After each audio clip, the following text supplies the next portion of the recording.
যোৰহাটত বৃদ্ধাৰ ৰহস্যজনক মৃত্যু, পণিকোঠাত উৱলি যোৱা মৃতদেহ উদ্ধাৰ। যোৰহাটৰ বাঁহবাৰীত সংঘটিত হৈছে এই ঘটনা। 2018 চনৰ পৰা স্বামী স্ত্ৰী পৃথকে পৃথকে আছিল।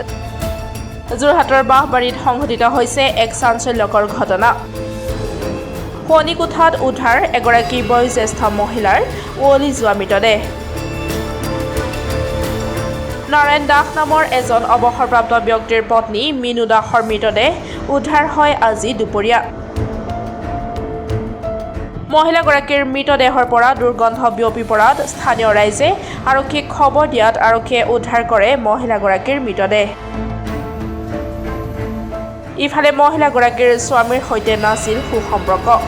2018 চনৰ পৰা স্বামী স্ত্ৰী পৃথকে আছিল একেটা ঘৰতে। ঘৰৰ ওপৰ মহলাত আছিল পত্নী আৰু স্বামী আছিল তলৰ মহলাত। কি পৰিস্থিতিত মহিলাগৰাকীৰ মৃত্যু হ'ল এয়া ৰহস্যজনক। চুবুৰীয়াই সন্দেহ প্ৰকাশ কৰিছে ঘটনাক লৈ। আৰক্ষীয়ে মৃতদেহ মৰণোত্তৰ পৰীক্ষাৰ বাবে যোৰহাট চিকিৎসা মহাবিদ্যালয়লৈ প্ৰেৰণ কৰিছে। ধৃত মহিলাগৰাকীৰ নাম মিনু ঘোষ। একো নহয়, আমাৰ দুজনৰ মাজত অমিল আছিলে বহু দিনৰ পৰা। তাই তেতিয়াৰ পৰা বেলেগে থাকে।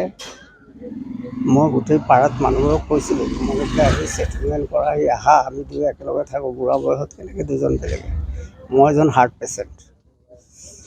মই নেগজিমছত গৈ থাকি আহিছোঁ, ডিব্ৰুগড় থাকি আহিছোঁ। বাইদেউ কেতিয়া ঢুকালে? বাইদেউ মোৰ বোধহয় হয় কালি হ'ব, নহ'লে পৰহি এনেকুৱা হ'ব। গম নাপায়। লাষ্ট কেতিয়া দেখিছিলে? নাই, গৰম দিন নহয়, গৰম দিনত মই আজি 9টা বজাত চাবলৈ গৈছিলোঁ আৰু সোমাবতো নোৱাৰোঁ, দৰ্জা বন্ধ, খিৰিকীৰে চালোঁ। 9টা বজাত চাই ৰাইজক খবৰটো দিলোঁ। ৰাইজে গৈতো পুলিচকে আছে, আপুনি পুলিচক দি দিয়ক। বাইদেউৰ নামটো কি আছিলে? মিনু ঘোষ। তেখেতে ক'ৰবাত কৰ্মৰত আছিলে আগতে? পোষ্ট মাষ্টাৰ আছিলে। কিমান বছৰ আগত ৰিটায়াৰ হৈছিলে? ডিচেম্বৰ 17। আপোনাৰ নামটো? নাৰায়ণ চন্দ্ৰ ঘোষ। আপুনি কোন বিভাগত কৰিছিলে? মই BSNL। কৰিছিলে মানে কিহৰ কাৰণে হৈছিল? তাই চাইকেট্ৰিক পেচেণ্ট। তাইক বহুতবাৰ দেখুৱাইছোঁ। মই এপ'ল' হস্পিটেলত 2007 লৈ গৈছোঁ, 13 লৈ গৈছোঁ।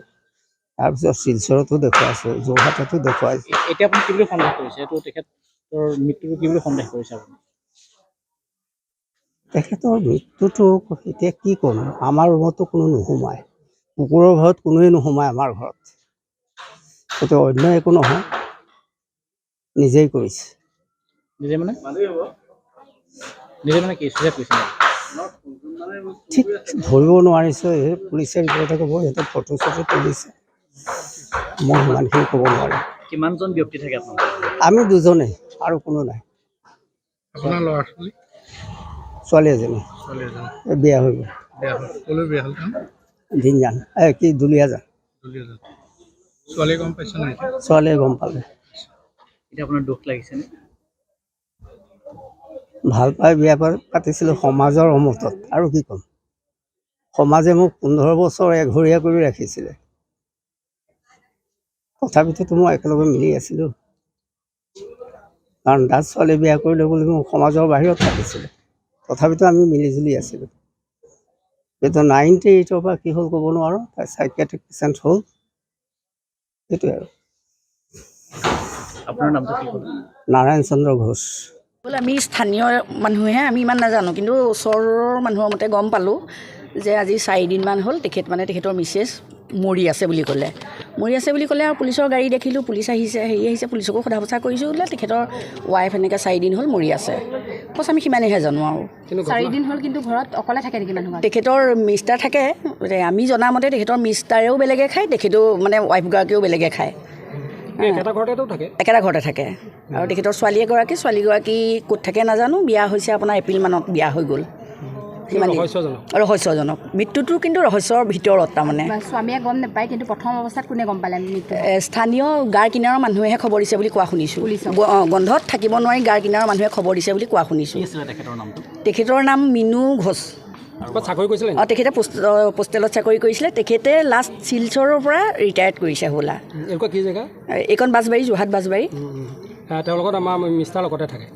এতিয়া বৰ্তমান ঘৰত লগতে থাকে, কিন্তু দুজন ছেপাৰেটকৈ থাকে।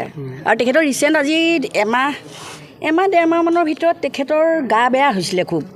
গা বেয়া হওঁতে কিবা হিমোগ্ল'বিনৰ প্ৰব্লেম বুলি ক'লে, এনেকৈ তেখেতক কিন্তু মিষ্টাৰে লৈ যোৱা নাই হস্পিটেললৈ, কোনোবা ওচৰৰ মানুহে লৈ গৈ আপোনাৰ চিভিলত এডমিট কৰিছিলে।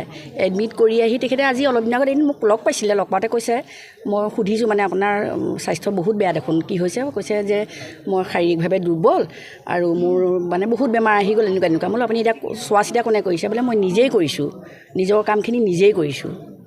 অথচ মানে হাজবেণ্ড থকাৰ পিছতো তেখেতৰ আৰু দেখি আপোনাৰ আমি আচৰিত, স্থানীয় হিচাপে আমি আচৰিত এইটো কাৰণেই হৈছোঁ, তেখেতৰ দুইজনে এটা ভাল দৰমহা মানে পেঞ্চন পায়, চাকৰি কৰিছিলে। মাতবোল নথকাটো বা তেখেতৰ হাজবেণ্ড ৱাইফৰ মাজত কিবা এটা মতভেদ চবৰে লাগে, আমাৰো লাগে।